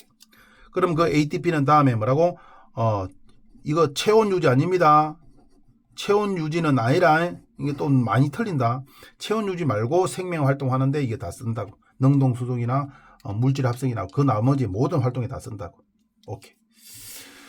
그 다음에 뭐가 나와있냐? 무산소 호흡이 있습니다. 그 방금 했듯이 그제 산소가 있어야 32개의 ATP가 만들어졌다고. 포도당에서. 그제? 근데 이제는 뭐 하는 거야? 산소 없이 포도당을 분해해 볼 거야. 그러면 액에게 몇 개 만들어져? 2개 만들어집니다. 그리고 나머지는 뭐라? 중간 물질이 만들어져요. 이 중간 물질이 사람한테 도움이 되면 발효라고 그러고 사람한테 해가 되면 부패라고 이야기한다고. 맞지? 보통 이제 사람 기준이야. 별 의미 없는 거. 알겠지? 그러면 같은 포도당이란 말이야. 같은 포도당이 산소가 있으면 요렇게, 산소가 없으면 요렇게. 알겠지? 근데 사람은 요 둘 다 합니다. 이런 거 조심해야 돼. 사람은 산소, 무산소 둘 다 한다. 둘 다 하지. 대부분 산소 호흡만 하는데 무산소 호흡은 언제 하느냐? 우리가 운동을 너무 심하게 했으면 나타납니다. 그러니까 운동을 너무 심하게 하면은 산소가 부족하다는 말이야. 그럼 부족한 산소를 그냥 놔두는 게 아니고 산소 없이 분해가 일어나 버린다고. 그러면 깔끔한 분해가 안 돼요. 찌끄레기가 이 중간 물질이 남는다니까. 이 중간 물질이 이제 근육에 끼어가지고 주로 운동할 때 근육을 쓰니까 근육에 있는 호흡을 할 거란 말이야. 근육 주변에 있는 포도당을 분해할 거란 말이야. 근데 산소가 없어 놓으니까 다 분해를 못하고 찌끄레기를 남는단 말이야. 알겠지? 이것 때문에 근육통이 오는 거야. 뭐 파스 붙이고 뭐 하잖아. 그거 싹 다 뭐 한 거야? 무산소 호흡을 해서 그래요. 알겠지? 그래서 그때는 운동 멈춰야 됩니다. 근육통 생긴다 싶을 때는. 이제 뭐 했다 우리 운동 심하게 하고 나면 특히 골프하는 사람들 그렇던데 하고 나면 뭐 옆구리야 허리야 뭐 이렇게 사는데 그 싹 다 뭐라는 거야? 안 쓰던 근육을 너무 써서 그쪽에서 무산소 호흡을 한 거라고. 그래서 그쪽에서 중간 생성물이 낑겨 있는 거야. 아주 찝찝한 거야. 우리가 잘 굴러가는데 뭔가 낑겨 있는 거라고. 알겠지? 그것 때문에 이제 통증이 온다고. 알겠죠? 파스 붙이면 통증만 완화시키고 원래 물질은 다 배출이 안 됩니다. 근데 오랫동안 얼마 정도 지나면 이제 회복이 되겠지. 분해되고. 우리 몸은 이제 자정작용이 있기 때문에. 오케이. 일단 사람은 둘 다 한다라는 거 사실. 그리고 둘 다 하는 것도 중요합니다. 뒤에 이제 정리해 줄 테니까. 오케이. 자, 그 다음에 이제 뭐가 있냐면은 알코올 중에서 발효가 있고, 그 다음에 젖산 발효가 있습니다. 우리 아까 무산소 호흡을 한다고 그랬는데 사람이 하는 무산소 호흡이 젖산 발효입니다. 젖산 발효. 아까 이제 골프 심하게 했을 때 어깨 통증이 생기는 거, 그놈 이야기하는 거예요. 그러니까 산소 없이 일어나는 거예요. 그러니까 포도당이 분해돼 가지고 젖산이 만들어집니다. 딱 절반이지, 그지? 포도당의 절반이라고. 절반 2개가 만들어진다고. 그러니까 싹 다 2개라고, 2개. 그러니까 우리가 알고 있는 발효는 싹 다 2가 들어간다고 보면 됩니다. 외우기 쉬워요. 2가 들어간다. 그럼 2개의 ATP가 만들어져. 이게 중간 생성물이. 이게 낑겨서 아픈 거라니까. 이거 나와있네. 어이씨, 나와있네. 근육통. 어이씨, 나와있네. 알겠죠? 오케이. 그리고 젖산은 아까 유산균이거든. 요구르트 만들 때도 이걸 쓰긴 한다고. 오케이. 어디에서 한다고? 사람이 이걸 한다고. 그럼 알코올 발효도 내나 같은 포도당이야. 근데 이건 사람 못해요. 누가 한다? 효모가 합니다. 효모. 호모가 아니다. 호모. 변태 호모가 아니다. 알겠지? 또 비슷한 이 혀 짧은 애들이 발음이 한다고 호모 아니습니까? 이 호모, 이 변태가 아니다. 사람 아니면 변태겠죠. 이러면 안 돼. 이 변태 아닙니다. 변태 아니고 이거는 사람과 쌍벽을 이루고 있는 생명체라고 생각하면 된다고. 우리 이제 어릴 때 집에서 술을 담는 경우가 있거든. 누룩을 빚어가지고 술을 담는다 한단 말이야. 그건 이제 어떻게 하냐면은 쌀을 꼬들꼬들하게 밥을 한다고. 그 위에 효모를 뿌린다고. 이제 그 효모가 누룩이라고 그래. 누룩을 위에 뿌린다고. 그리고 이제 천으로 감싼다고. 왜 천으로 감싸? 몰라. 우리 어머니가 그냥 감쌌어. 엄마 왜 감싸요? 그러니까 몰라. 그냥 감싸야 돼. 이러는 거야. 나중에 알고 봤더니 산소를 차단시키는 거야. 그러니까 무산소 호흡을 하겠다 이런 뜻이라고. 그러면 효모가 무산소 호흡을 한 거라. 천으로 둘러싸버렸기 때문에. 그래 놓고 따뜻한 온도에 갖다 놓으면 며칠 지나면은 밥알이 이 무산소 호흡을 시작합니다. 효모가. 그 무산소 호흡을 해가지고 그 밥을 뭐로 만든다? 알코올로 만든다고. 그러니까 술을 만든다고. 이걸 우리 술을 빚는다라고 이야기하지. 결론적으로 무산소 호흡을 하는 거야. 알겠지? 사람이 아닌 효모는 이산화탄소를 2개 만든다고. 다시 아까 젖산 발효는 사람이 한다고 그랬는데 그 이산화탄소 없었잖아. 근데 알코올 발효 효모는 사람과 경쟁이라 생각해라. 그는 2개의 이산화탄소를 만들어냅니다. 그래서 2개의 에탄올 만들고 여기는 이제 젖산을 만들었잖아. 그지? 2개의 에탄올 만들고 여기는 2개의 이산화탄소 만들고 역시 2개의 ATP를 만든다. 그러니까 ATP는 별로 중요한 게 아니라고. 중요한 거는 뭐라고? 이게 중간 생성물이 중요한 거란 말이야. 알코올 발효에서는. 우대등에 싹 다 2라. 젖산 발효도 2이고. 오케이? 오케이. 그럼 여기는 기체가 발생된다 안 된다로 양분되어집니다. 자, 밑에 이거 학교 시험에서 참 단골로 내는 건데 보자. 효모의 무산소 호흡에 대해서 한번 알아보자. 자, 일단 이거 이상하게 생긴 관이 있지, 그지? 발효관이라고 이야기하는데 여기에다가 음료수를 넣는다고. 음료수 속에 포도당이 들어있거든. 거기에다가 뭘 넣는다? 효모를 넣는다고. 그러면 우리 이제 무산소 알코올 발효가 일어날 거라 이 말이야. 맞지? 그래 놓고 반대로 뒤집어서 요 솜을 막아 놓는다고. 이 솜을 막아 놓는 게 바로 뭐라고? 아까 우리 어머니가 술 담기 위해서 천을 싸는 거와 똑같아요. 알겠지? 산소 차단이야. 오케이, 나와있네. 맞지? 그럼 산소 없이 효모가 무산소 호흡 할 거라고. 맞냐? 그럼 우리가 무산소 호흡 아까 뭘 만들었다고 그랬노? 알코올 만들고 이산화탄소 만들었다고. 그러면 여기가 꽉 막혀 있었는데, 그지? 이산화탄소가 발생돼가지고 여기에서 수위가 아래쪽으로 화강하게 될 거란 말이야. 기체가 발생되어졌으니까. 오케이? 기체 발생 알았어요. 자, 그리고 나서 이제 어떤 일을 벌이느냐 하면은 여기에 용액을 좀 드러내. 쌤, 이거 갑자기 왜 드러냅니까? 그 다음을 위해서 드러내는 거야. 그 다음에 뭐 할 건데요? 봐라고. 그럼 일단 드러냈단 말이야. 드러내면 이제 이 양이 줄어들었을 거 아니야. 그 상태에서 이제 뭐 한다고? KOH를 넣는다고. KOH를 넣는다고. KOH를 왜 넣느냐? 여기에는 지금 현재 이산화탄소가 가득 차 있어요. 여기는 이산화탄소가 가득 차 있다고. 여기는 이산화탄소가 가득 차 있다고. 맞죠? 드러냈지만 이산화탄소 차 있다고. 그러면 여기 드러낸 이유는 이담 실험을 위해서 드러낸 거라고 이야기했어요. 그럼 이산화탄소 차 있다고. 그러면 KOH를 여기다 넣어준다고. 넣어주면 어떤 일이 벌어지냐 하면은 중화 반응이 일어납니다. KOH와 NaOH, CaOH2, OH가 들어있단 말이에요. 이거 염기성입니다. 염기성. 근데 여기 있는 이산화탄소는 물에 녹으면 물과 반응하면은 H2CO3가 되고요. 이거는 수소 양이온과 HCO3 음이온으로 이렇게 이온화된다고. 즉 무슨 말이냐면은 수소 양이온을 만들어낸다고. 그럼 여기 있는 OH 음이온하고 만나서 뭐 된다고? 물이 만들어지는 중화 반응이 일어난다 이런 뜻이라고. 그러면 결론적으로 말한다면 이산화탄소가 없어지게 된다 이런 뜻이라고. 자, 이 식 중요한 거 아닙니다. 이거 중요한 게 아니고 결론적으로 이 이산화탄소를 여기에 나와 있는 KOH가 중화 반응을 통해서 없애버린다 이 말이야. 그러면 이산화탄소가 없어지니까 요게 수위가 다시 상승하게 되겠지. 그러면 여기서 아까 용액을 드러낸 이유 알겠나? 이게 수위 상승을 정확하게 관찰하기 위해서 드러내버린 거라고. 요게 드러낸단 말이야. 드러내면 이게 이제 이 간격이 짧았는데 이게 많이 늘어났단 말이야. 그러다가 이제 이산화탄소 줄어들면서 수위가 훅 올라가는 게 눈에 보일 거란 말이야. 그러니까 수위 올라가는 것을 관찰 잘하기 위해서 좀 드러내버린 거라고. 뭐 이거 빠질 수도 있습니다. 빠질 수도 있어요. 뭐 그런 말 안 할 수도 있다 이 말이야. 됐죠? 오케이. 그리고 조심해야 될 거. 우리가 이제 사람과 경쟁 관계에 있는 이 효모는 호모가 아니다 그랬다. 이거는 산소 호흡도 하고 무산소 호흡도 둘 다 가능합니다. 사람도 또 마찬가지야. 사람도 산소 호흡과 무산소 호흡 다 한다고 그랬잖아. 그지? 그럼 효모도 마찬가지 산소, 무산소 호흡 다 합니다. 단 무산소 호흡할 때는 효모는 알코올 발효, 사람은 젖산 발효를 한다. 이런 차이가 있지. 알겠지? 오케이. 자, 여기까지가 이제 1단의 과정을 다 끝낸 겁니다. 근데 이거는 새로 추가된 내용이 빠져 있어요. 새로 추가된 반응을 따로 좀 몇 개 정리해야 됩니다. 그것만 좀 따로 정리하자.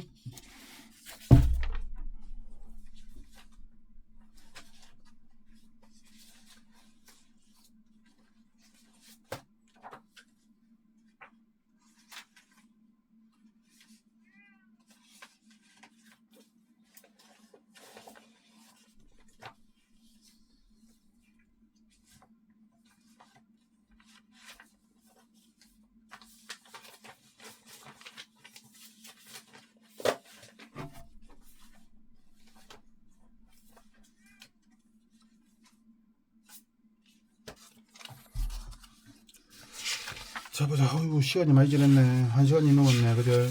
조금만 그래도 참아라. 그죠? 뭐 다 했으니까 추가된 내용만 좀 정리할게. 몇 개 안 돼요.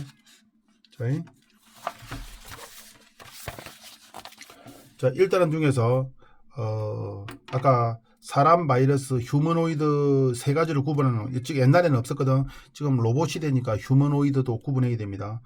그러니까 사람은 다 할 수 있고, 그제? 바이러스는 뭐라고?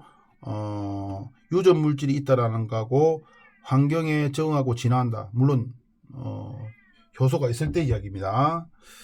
그 다음에 휴머노이드 보자. 휴머노이드는 로봇입니다. 로봇은 자극에 대한 반응한다라는 거야. 로봇이 자극에 대한 반응한다고요? 야, 우리 집에 있는 로봇 청소기 생각하면 안 됩니다. 휴머노이드 사람 하는 거 다 따라하는 거야. 딱 유일하게 자극에 대한 반응만 딱 보인다. 오케이. 로봇 청소기 아니다. 이 청소기 아니다.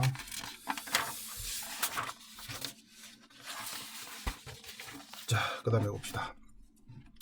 그 다음에 생명 시스템의 단계 있습니다. 세포에서 세포들의 모임인 조직으로 왔다가 그 다음에 기관 개체로 가고 개체는 이제 하나의 생명체입니다. 그러면 그 하나의 생명체가 같은 종이 일정한 지역에 있을 때를 개체군이라고 그러고 그 다음에 일정한 지역, 다른 지역이 아닙니다. 우리 동네여야 됩니다. 우리 지역에 이제 개체군들이 오면은 군집이 됩니다. 이제 사람도 살고 개도 살고 그러면 그걸 군집이라고 이야기한다고. 요거는 서로 관계를 맺고 있어야 됩니다. 상호관계. 개체군들 사이는 먹고 먹히는 관계라든지 뭐 경쟁 관계라든지 뭐 이런 관계가 있어야 된다는 뜻이에요. 그 다음에 이제 생태계는 이런 군집에다가 뭐가 있다고? 무기 환경이 들어가면 됩니다. 그러면 생태계가 된다고. 오케이. 그리고 여기서 우리 조심해야 될 거 기관만 조심하면 됩니다. 기관은 뭐냐? 세포가 모여서 조직이 되고 그 다음에 이제 기관이 됐다라는 말은 뭐냐면은 고유한 기능을 할 수 있다는 거야. 그러니까 우리가 이제 식물 같으면은 뭐라고? 열매, 꽃, 그 다음에 줄기, 뭐 지 역할을 할 수 있잖아, 그지? 사람으로 본다면 뭐라? 뭐 간, 뭐 이제 이자, 뭐 이런 것들, 사람의 눈, 뭐 코, 뭐 이런 것들. 알겠죠? 자기 고유한 기능을 하게 되면은 우리는 뭐라? 기관이라고 이야기한다고. 오케이. 고유한 기능. 오케이.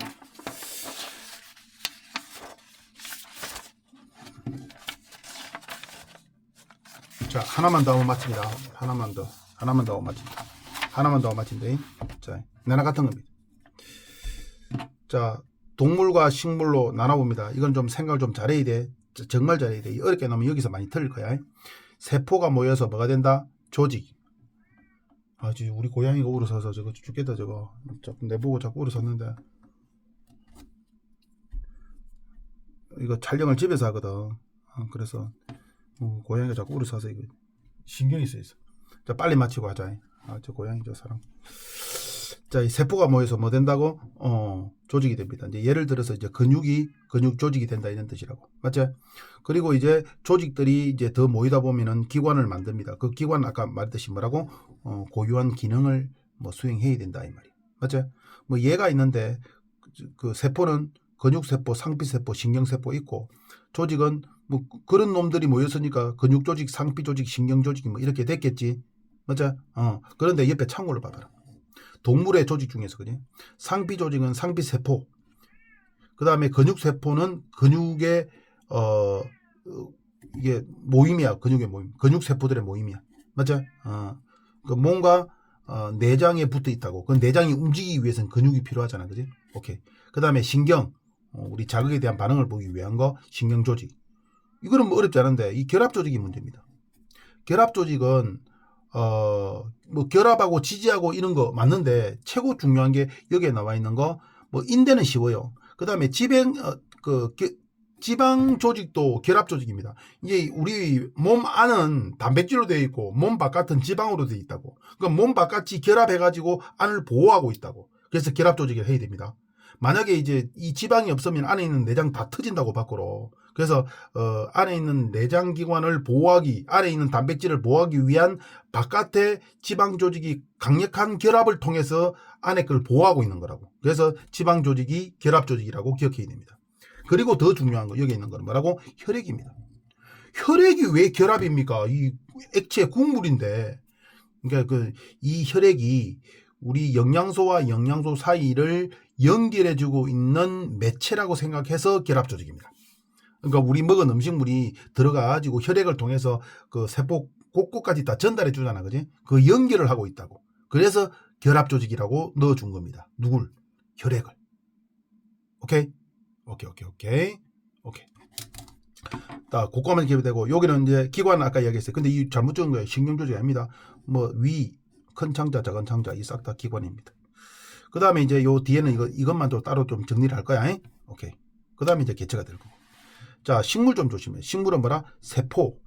그 다음에 세포는 아까 표피세포, 공변세포 등이 있다. 뭐 여러 개 있다고. 그 다음에 조직이 있다고.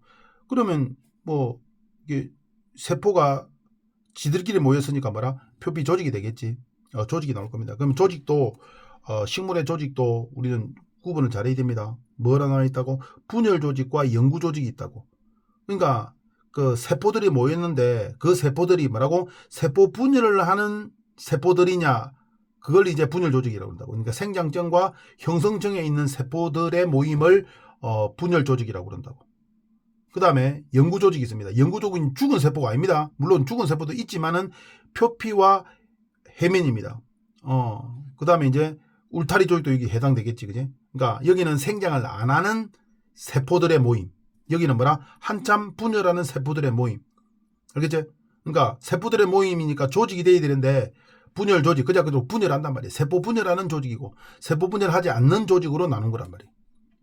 오케이. 그래서 세포의 조직을 그렇게 나왔습니다. 그 다음에 이제 조직계라는 게 있습니다. 식물 한 개만 있는 건데 이제는 이제 어떻게 표현하는 거냐면은 표피와 기본과 관다발이 있습니다. 그러니까 표피는 뭐냐면은 식물일체를 우리 이제 사람의 지방과 똑같단 말이야. 껍데기를 다 감싸고 있는 게 표피 조직이라고. 표피 조직계 속에는 당연히 뭐도 있어? 표피 조직이 있고, 그 다음에 이제 뭐 기공도 있고 공변세포도 있고 하여튼 그 껍질을 이루고 있는 모든 놈들의 모임을 우리는 표피 조직계라고 그런다고. 이 조직에 이 표피 조직계에는 표피 조직이 대부분을 이루고 있겠지. 근데 그거 말고도 다른 것도 있단 말이야. 그러면 그 계통으로 너 껍데기들을 담당하고 있는 모임으로 개 모임을 조직해 주겠다 이런 의도란 말이야. 그래서 이제 표피 조직이 대부분이고 뭐 공면세포라든지 다른 죽은 세포들까지 포함해서 표피 조직계라고 해준 거란 말이야. 그 다음에 이제 기본 조직계가 있는데 여러 조직들 중에서 우리 아까 조직은 아까 그 분열 조직과 연구 조직이 있었잖아, 그지? 그런 조직들이 있긴 한데 그는 세포 분열을 하냐 못하냐로 그 조직을 나눈 거고, 그 다음에 이제 그 묶음을 처리하려고 하니까 기본과 관다발이 있단 말이야. 그러면 기본과 관다발은 기본은 뭐냐면은 광합성을 하고 있는 놈들, 울타리와 해면 조직입니다. 그러니까 영양분을 합성할 수 있는 놈들, 광합성을 할 수 있는 조직들을 따로 모아서 뭐라고 기본 조직계를 해버린 거야. 기본이, 그러니까 기본이란 말은 식물의 기본이 광합성하는 거잖아, 그지? 그래서 기본 조직입니다. 광합성에 관여하는 놈들, 울타리와 해면 조직. 원래 조직인데 그 기본적인 너들의 역할인 광합성을 할 수 있는 놈들이다 해가지고 기본 조직계라 묶어준 거야. 그 다음에 이제 관다발 조직계가 있는데 우리 아까 그 분열과 연구 조직이 있다고 그랬는데 그놈들을 이제 다시 재필한 거야. 그러면 이제 어떻게 또 그 관다발 조직계를 한 거냐 하면은 그 기본 조직계의 광합성을 도와주는 놈들이라 보면 됩니다. 물을 공급해주는 물관이 있어야 되고 영양분이 지나가는 체관도 있어야 되고 그다음에 쌓아두는 나중에 그 영양분을 쌓아두는 형성정도 있어야 된다 소리야. 알겠지? 그래서 관다발 조직계라는 말은 기본 조직계를 도와주는 놈들이다. 기본 조직계는 식물의 기본은 영양분을 만드는 거다 이 말이야. 그래서 책상과 해면으로 이제 정의를 했고, 그 다음에 나머지 관다발은 이 기본 조직계를 보조해주는 놈들을 모아서 이제 정리해 둔 거라 이 말이야. 물관, 체관, 형성층을 가지고서. 됐지? 대단히 중요해. 대단히 중요해. 어째, 이해한다고 수고 많았다. 일단 정리 잘하고, 그냥 문제쌤 준 거 갖고 문제 잘 풀어라. 멀리서 이거 듣고 있으니까, 이게 좀 가까이 있으면 좀 더 눈을 보고 해야 더 정확한데, 지금 자꾸 안 보고 하는 상태가 되니까, 좀 계속 농담도 못하고 그냥 말만 지내야 되는데 지루한 면이 분명히 있을 거야. 근데 어쩔 수 없다. 시험 기간이니까 누구 받아들이고 좀 열심히 해라. 알겠죠? 오케이. 지금은 이제, 여태까지 국영수 위주로 했다면 이제 암기 과목에 대한 PT를 좀 올려야 된다. 그게 쌤 내준 문제지 그대로 갖고 문제 좀 열심히 풀어라. 든다 소개했다.